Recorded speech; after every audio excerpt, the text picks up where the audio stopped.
Welcome, friends, to what is perhaps the most critical analysis we have had to undertake in quite some time. I want to speak to you today about an event that has just occurred, an event that the mainstream press is going to cover as a personality clash, as a drama between two men in suits. They will tell you it is about Donald Trump and Mark Carney. They will tell you it is about a bad meeting. But I am here to tell you that what we are witnessing is something far more profound, far more structural, and far more dangerous. We are witnessing the precise moment when the American empire, desperate to maintain its failing hegemony, turned to cannibalize its own neighbor, its own sibling, and found perhaps for the first time in 70 years that the teeth would not sink in. This is not a story about a trade dispute. This is a story about the end of an era. It is the story of a system, global capitalism, under American direction, that has run out of room to expand and has begun the ugly, inevitable process of eating itself alive to survive just one more fiscal quarter. Let us look at the facts of what transpired at 2:14 p.m. today. We are told that Mark Carney walked out of the West Wing.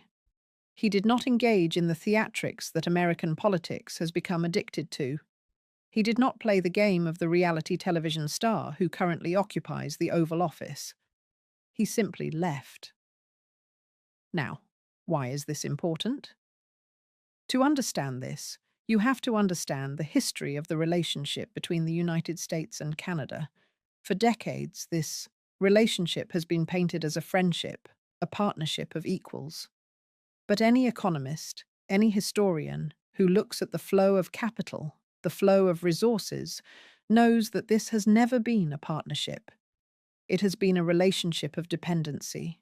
Canada supplies the raw materials, the lumber, the oil, the minerals, and the United States supplies the consumption and the capital.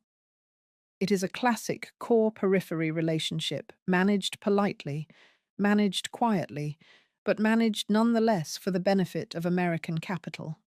What happened today is that the management broke down, the polite mask was ripped off, and the raw, naked power dynamics of imperialism were put on the table for everyone to see.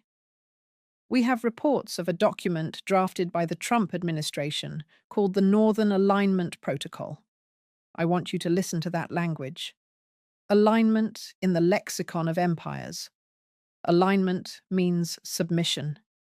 It means you align with me. I do not align with you. This document was not a trade agreement. It was an annexation order. It demanded that Canada hand over control of its energy exports to Washington. It demanded that Canada adopt American tariffs on Chinese goods, cutting off its own economic sovereignty to serve American protectionism. It demanded that the Canadian dollar be pegged to the US dollar, effectively dissolving the Bank of Canada as an independent entity. This is what we call in economics neo-sea colonialism. It is the attempt to control a foreign economy without the burden of formally invading it. It is the dream of every fading empire to strip the assets of your allies to shore up your own crumbling walls. And Donald Trump, in his crude transactional way, thought he could simply demand this. He thought the sheer weight of the American market, the sheer volume of American noise would force capitulation.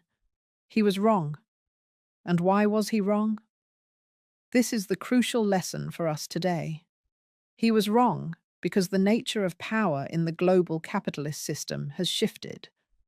We are no longer in 1950. We are no longer in 1990. The United States is not the undisputed hegemon it once was. Its economy is financialized, hollowed out, dependent on debt and the printing of money. Its industrial base is fractured. Its political system is paralyzed by polarization. And into this vacuum steps Mark Carney. Now let us be clear. Mark Carney is not a socialist. He is not a friend of the working class. He is a man of high finance, a central banker, a technocrat of the highest order. He represents the interests of global capital. Goldman Sachs, the Bank of England, the Royal Bank of Canada. But here is the contradiction, the dialectic at work. Precisely because he represents the stability of capital, he could not sign that document. The instability of the American position, the erratic nature of its demands, has become a threat to the global capitalist order itself. When Carney walked out, it was not an act of Canadian patriotism alone. It was the international financial system saying to the American political leadership, "You have gone too far. You are now a liability." The reaction of the markets confirms this. Notice what happened. The US dollar crashed. The S&P 500 tanked. Why? Because the markets hate uncertainty, yes, but more specifically, they hate isolation. The American ruling class has sustained its wealth by being the center of the global web. If you cut the threads, if you alienate the partners, the web collapses.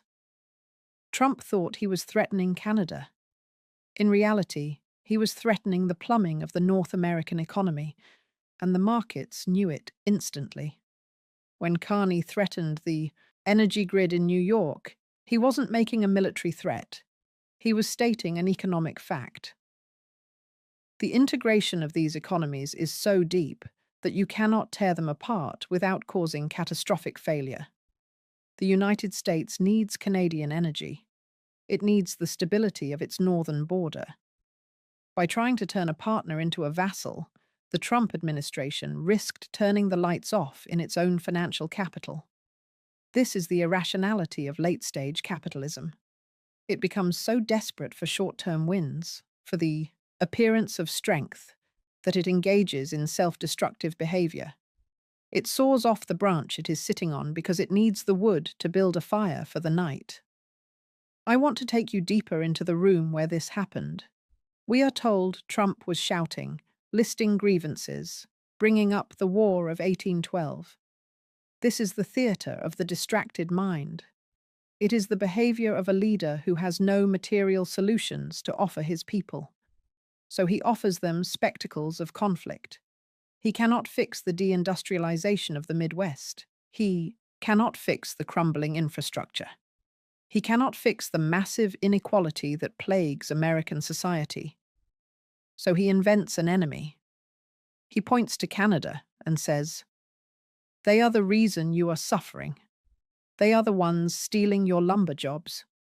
They are the ones hurting our dairy farmers." It is the classic scapegoat mechanism. But Mark Carney did not play the role of the scapegoat. He sat there calm, buttoned up, refusing to engage in the theatre. He treated the President of the United States not as an emperor, but as a risk to be managed. The United States is our neighbor. You are not our owner. That sentence resonates because it exposes the lie of the special relationship. It reveals that underneath the handshakes and the state dinners, there is a power struggle, and for the first time in a long time, the United States blinked. This walkout is a signal to the rest of the world. If Canada, the quietest, most polite, most integrated ally of the United States, can say no, what does that tell Europe? What does that tell Japan? What does that tell the global South? It tells them that the emperor has no clothes.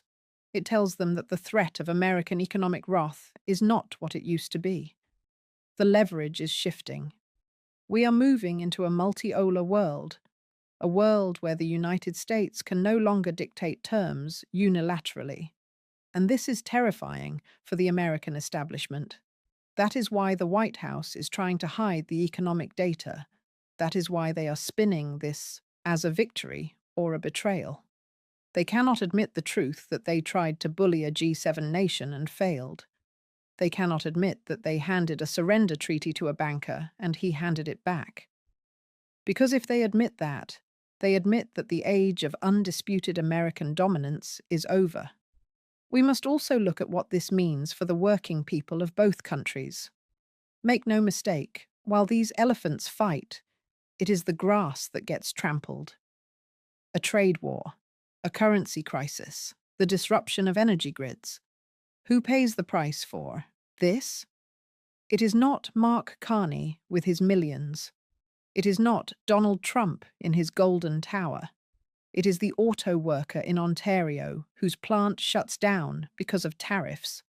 It is the nurse in New York whose electricity bill triples because the grid is destabilized. It is the family trying to buy groceries while the currency fluctuates wildly. This is the crime of the system. The decisions are made in Oval Offices and boardrooms based on ego and profit and imperial strategy. But the consequences are felt at the kitchen table. The Northern Alignment Protocol was not designed to help the American worker. It was designed to help American monopolies crush their competition. And Carney's refusal was not designed to help the Canadian worker. It was designed to protect the autonomy of Canadian capital. We are caught in the crossfire of competing ruling classes. But there is hope in this analysis. The hope lies in seeing the system for what it is. It is not invincible. It is fragile. It is prone to crises of its own making. When the facade cracks, as it did today at 2:14 p.m., we get a glimpse of the machinery.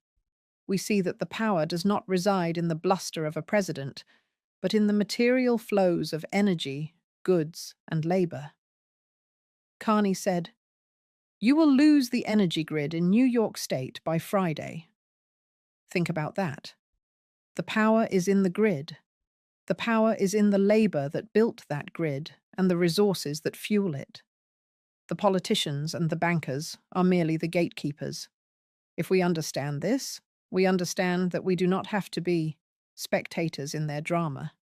We can build a movement that demands an economy that serves us, not one that treats nations as poker chips and workers as collateral damage. The divorce has begun, they say. But perhaps it is time for a different kind of divorce. A divorce from a system that pits neighbor against neighbor for the profit of the few. We are going to continue this analysis. We are going to look at the specific mechanisms of this Northern Alignment Protocol and dissect exactly how it was intended to function as a tool of wealth extraction. We are going to look at the history of US-Canada relations to show you that this aggression is not new. Only the volume is new. And we are going to talk about what this means for the future of the North American continent. Because history is moving fast now. The quiet end of the empire is over. The noise has begun, and we need to be ready to understand it, to critique it, and to organize within it. Stay with me. This is just the beginning of the breakdown. We left off standing in the wreckage of a diplomatic collision, staring at the closed door of the West Wing. But now we must perform the autopsy. We must take this Northern Alignment Protocol, this document that Donald Trump tried to force down the throat of a sovereign nation, and we must cut it open. When you dissect it, you do not find a trade deal. You do not find a strategy for mutual growth. You find the desperate flailing grasping of a dying organism. You find the crystallized economic anxiety of an empire that knows deep down that its time has passed. Let us look at the specifics, because the devil is always in the details of the exploitation. Demand number 2, Canada must implement a 100% tariff on all Chinese electric vehicles and battery components.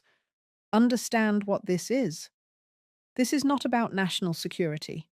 This is not about protecting jobs. If the American auto industry, the great titans of Detroit, and the tech bros of Tesla were truly the innovators they claim to be, they would not need a wall of tariffs to survive. They would produce better, cheaper, more efficient vehicles. But they cannot. They have spent decades prioritizing stock buybacks over research and development. They have financialized their operations to the point where they are essentially hedge funds that happen to make cars. So what is the solution for the American capitalist? It is not to compete. It is to use the heavy hand of the state to ban the competition. But here's the problem. Canada is a sovereign market. If Canada buys cheap, high-quality electric buses and cars from China. It lowers the cost of living for Canadians. It lowers the cost of transport. It makes their economy more efficient. Trump's demand is essentially this: you, Canada, must make your economy less efficient. You must force your citizens to pay higher prices for inferior American products so that our shareholders can maintain their quarterly returns. It is a demand for Canada to voluntarily impoverish itself to subsidize American inefficiency. Mark Carney, a man who reads balance sheets for breakfast, looked at that and saw exactly what it was: a tax on the Canadian future to pay for the American past. Then we have the demand for the energy export caps. Washington decides how much oil Alberta is allowed to sell. This takes us back to the classic definition of imperialism. What is a colony? A colony is a place where the economic decisions are made by foreigners for the benefit of foreigners. For a century, the United States has treated Latin America this way. It has treated the Middle East this way. And now, as those regions slip from its grasp, it turns its hungry eyes north. It looks at the oil sands of Alberta not as a resource belonging to the Canadian people, but as a strategic reserve for the American military-industrial complex. By demanding control over the tap, Trump was attempting to turn Canada into a giant gas station where the manager has no keys. It is the ultimate expression of the resource curse imposed not by geography, but by a neighbor who has burned through his own inheritance and now demands yours. And finally, the most insidious demand of all, the currency peg. The demand that the Canadian dollar be tied to the US dollar. In economics, if you control a nation's currency, you control its destiny.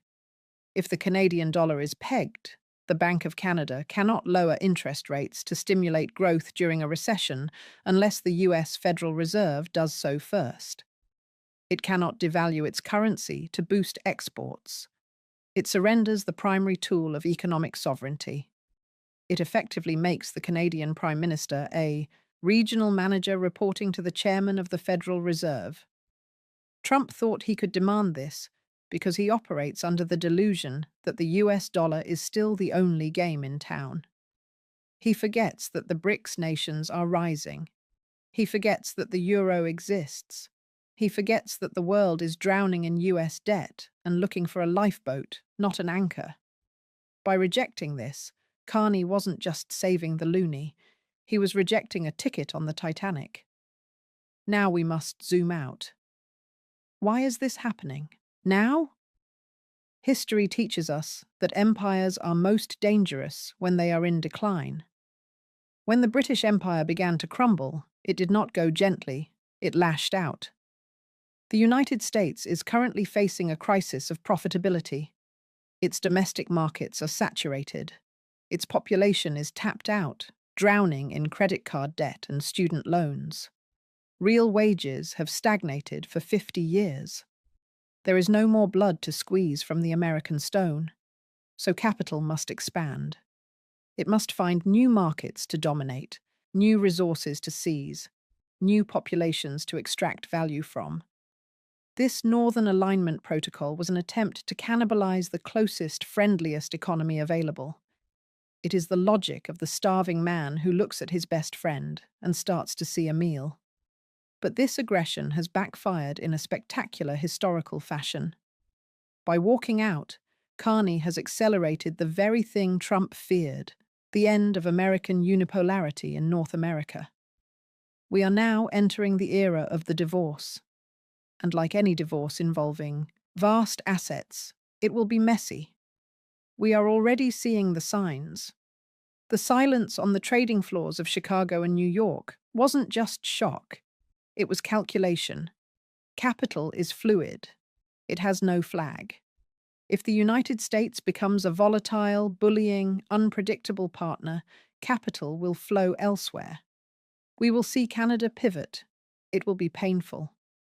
Yes, reorienting supply chains that have run north-south for 100 red years is a monumental task. But look at the alternative. The alternative is submission to an erratic, declining power. We may see Canada deepen its ties with the European Union. We may see quietly, discreetly more engagement with Asia. We are witnessing the fracturing of the North American bloc. The concept of Fortress North America is dead. Trump killed it. He killed it because he could not understand that a fortress requires a garrison that trusts its commander. He treated the garrison like prisoners, and the prisoners have walked out of the gate. What does this mean for you?